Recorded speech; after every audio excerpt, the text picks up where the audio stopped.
Well, that's a good question. I think most hill farmers would like to know, really. We're still owed quite a considerable amount of payment from last year, and this year's payment is should be on its way within a week, and we don't seem to be able to have a mechanism in place for us to try and sort out what is wrong with what is holding up last year's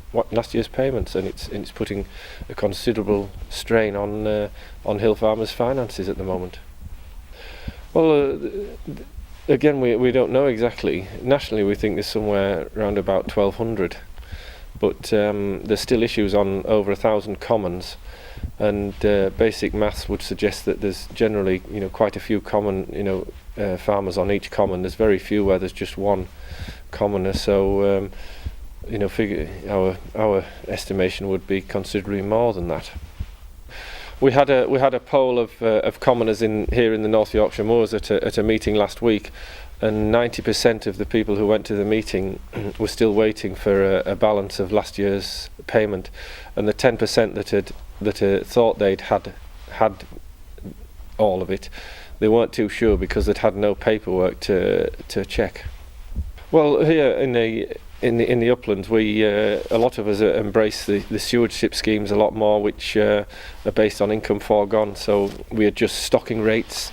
to fit grazing regimes, which Natural England and DEFRA want us to carry out, and we've really become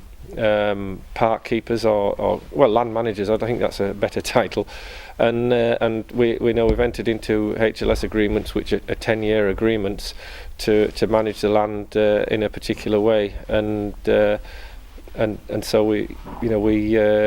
almost tendered a price to do the work, and they're getting behind with the payments, really.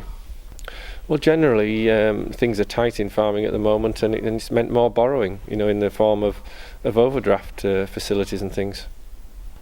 Well, DEFRA have said they're committed to paying 90% of this year's claims in the month of December, but the people with common rights are unfortunately almost certainly going to be in the 10% where they haven't committed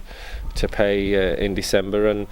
they can't possibly pay because it's not the mapping and the issues, they aren't sorting them out from last year. So if they were wrong last year, then they're almost certainly wrong this year, and or to be verified this year, and until they actually do that, they won't be able to pay us because they haven't verified last year's claim, so they can't really do this year's either. Well, the issues are mapping issues with the commons, and I think they've just not been able to cope with the task they underestimated the task involved of remapping commons, and to a lot of people, including myself, it seemed a pointless exercise. Really, it's fairly accurately mapped, and they could quite easily make the payments and do some of the checking afterwards. We've still got 3 years to run of this current BPS scheme, so if there was a slight overpayment, and I think that would be unlikely, they've got 3 years to claim back any overpayment.